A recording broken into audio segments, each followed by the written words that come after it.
Oh, hello.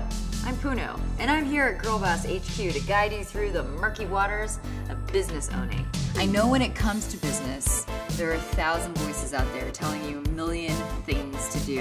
And that means there's gonna be a lot of conflicting advice. So I'm gonna make it really easy for you. I've done the dirty work, talked to the tons of experts that there are, and read like way too many online articles. But I'm gonna share that all with you. You're welcome. Let's get out your Chromebook and make you the girl boss of your dreams.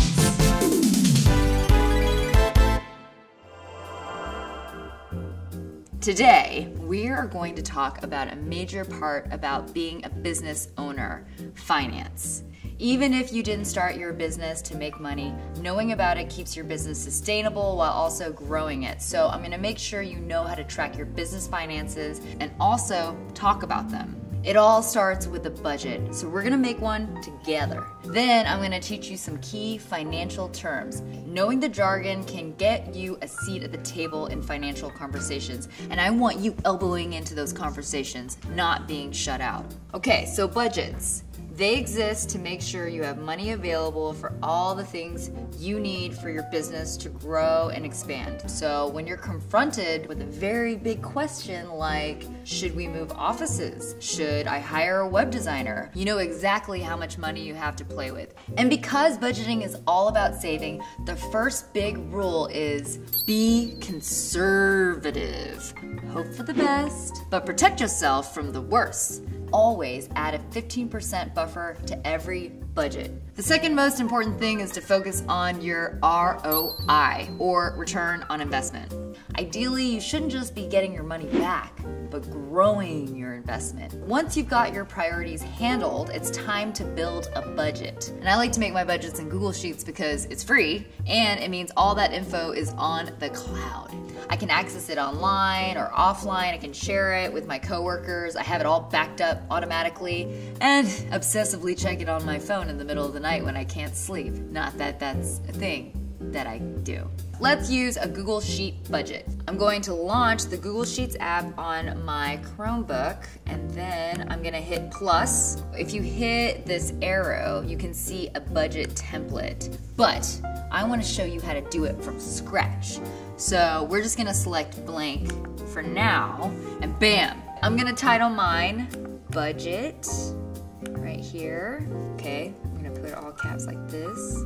All right, the most common categories you'll need are revenue, which may be multiple lines if you have different types of revenue coming in, cost of goods sold, and then your expenses, including payroll and or consultant expenses, professional fees like legal, accounting, and marketing.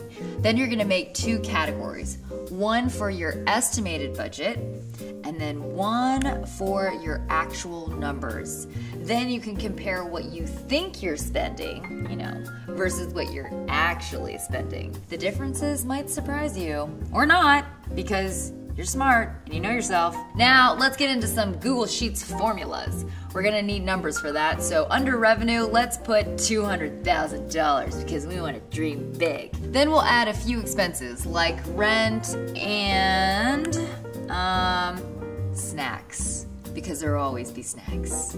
Now let's do some subtracting. Just select the box you want your end result in, okay?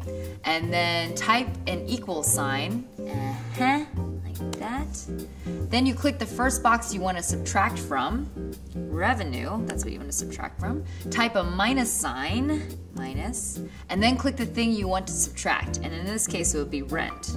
Now repeat that with each item you want to subtract. The boxes will get these little color-coded tingly things around them to help you keep track of what you've already subtracted.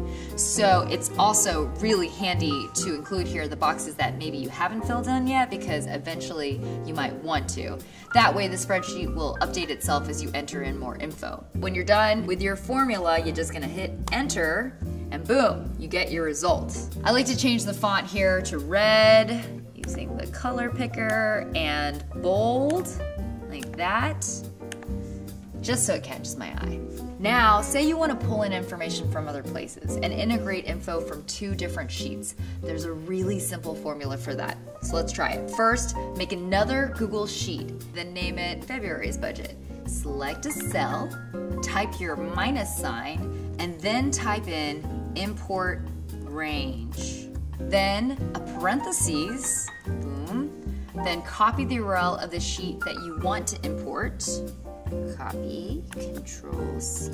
Then a comma, and then another parentheses, and put in the actual name of the sheet. And then an exclamation mark, and the section of the sheet you want to import. And then another set of quotes, and a closed parentheses. It'll look like this. Then you're just gonna press enter and confirm that this is all A-OK by clicking the Allow Access button. Okay? And bam! You just imported a range, my friend. You're a Google Sheets queen. Okay, we're gonna move on to the financial jargon section. As I mentioned earlier, jargon can be a really important way to improve your expertise. Hold your own in the boardroom or with a bank and make sure you're not cut out of financial conversations and decisions. But because this is not really my thing, I turned to Lindsay Bresler, the VP of Finance Strategy and Operations at Hatch Collection, for some guidance. Here are the terms she thinks are most key to your success as a business.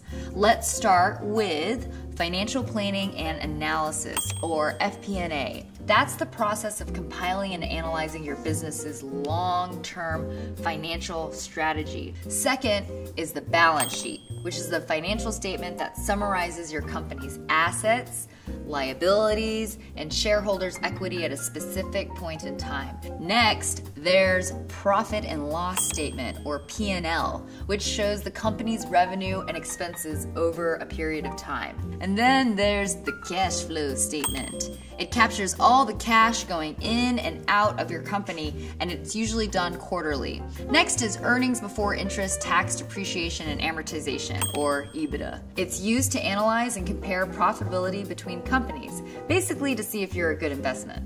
And finally, a non-acronym, it's the burn rate, which is the average amount of loss or profit in a given month or over a period of time. It's kind of a term that gets thrown around a lot, especially with startups, because businesses usually lose money at first while they're building awareness and infrastructure.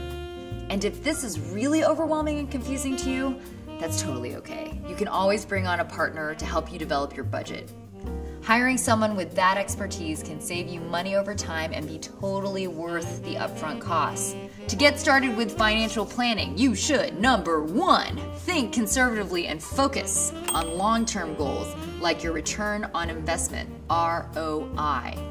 Number 2, use Google Sheets to build a budget so you can track your spending and make informed decisions. Number 3, become a pro with financial jargon and hold your own in the boardroom. Oof, you understand your business on a whole new level. Ultimately, that's the kind of thing that makes you a better boss. Or should I say, girl boss. You know,